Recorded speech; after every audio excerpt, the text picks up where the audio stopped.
It's a little video on double checking the stack timing of your MSD. So before you do anything, you do have to change a couple of switches here. So you see this one right here, timing setup, switch number 4.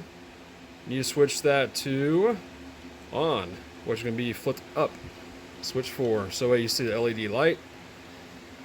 Over here, you make sure your electric start is turned off. So what that does is it allows the crank to spin a couple times before you get spark. Also, you want the start retard off.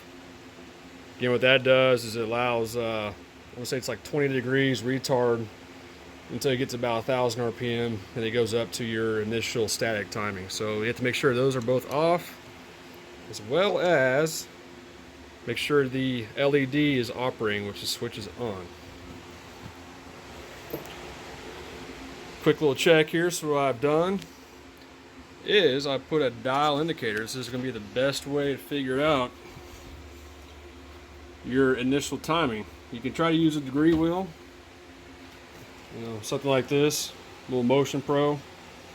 I use this just to double check myself when I do the initial timing. Make sure I wasn't screwing up or misreading the dial indicator or something stupid like that. So I use this just to double check myself.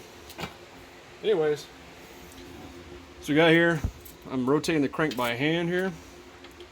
First thing you gotta do is find top dead center. As you see here, I'm rotating this crank back and forth. Alright, so you see here, I'm rotating this crank back and forth. Hang on to get a good shot. Alright, so it's going down, so the piston's coming up.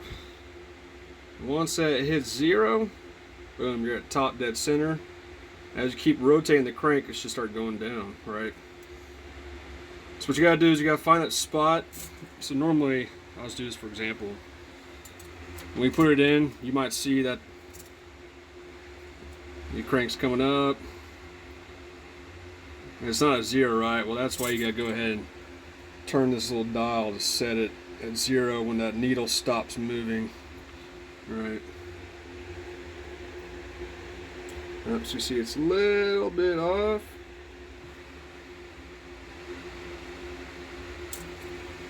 We're talking half 1,000 here, so, but anyways, see here, rotate the crank backwards, coming forward. Boom, right at 0, top dead center, and it's going to start going down. Okay. So on the MSD, since we're talking about timing advance, it means the crank or the spark's going to fire before we reach top dead center. All right, so what we're going to do is we're going to find again top dead center. Now, I know this Polaris needs to have 30 degrees advance. What's going to be 0.225 on the dial indicator. Alright, so what we're going to do, we'll rotate this backwards, so there's 0.1, 0.2,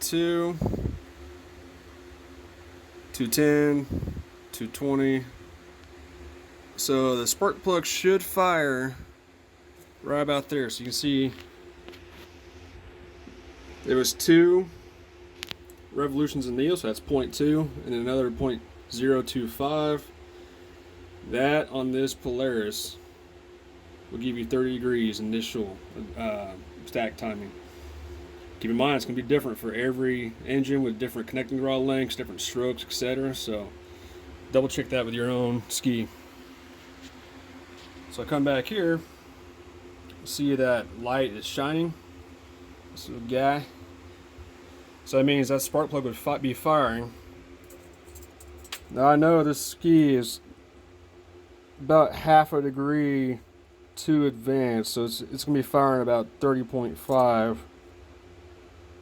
So what I do is I find that little spot where that light just barely starts to flicker on. It's going to be right there. Come back, look at my dial indicator. So you see we're at, what was that? So 0.2 233, so it's a little bit advanced. That equates to about 0.2, 0.3 degrees. So initially I had this set for 30 degrees, so we're at 30.3. So slightly advanced, probably not enough to really make much of a difference, but for example, if I was 31 degrees advanced and I want 30, of course, you know, here on the switch 1, it's max. So right now I got this set to max timing, so it's going to fire right when that magnet passes the pickup.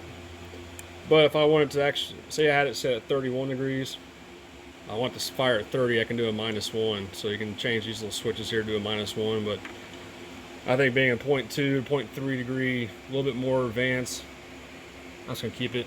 I'm not going to go and retard it another degree, so hope that helps.